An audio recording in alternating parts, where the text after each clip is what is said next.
Значи, здравейте на вашето предаване. Казвам се Георги. Всички ме познават с името Гочара. От доста години се занимавам с риболов. Какво мога да кажа? Наближава Никол ден.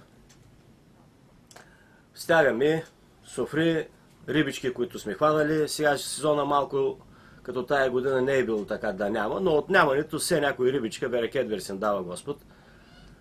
Трудното е при нас та професия, че първо управниците ни слагат така некадърни хора, които малко неприятно да се говори. Няма компетентни хора, които да дадат да кажат някакъв определен закон. Постоянно ги сменят, притеснени сме от тях. Неудачето сега новоизлюпени рибари с едни мощни лодки правят ни били. И особено най-като има рибата, те мислят така, видят някои особено ни сиромаси, от нямането там сме скопили някой друга мрежичка, лодчица си направил. Берекет версин, вадим хляба, не сме за съжаление, но с труд е всичко.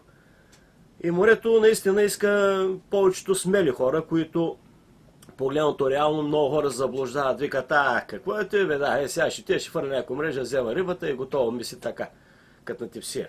И тогава стават неудачите, защото то обича смелите, обаче на време трябва да има и страх.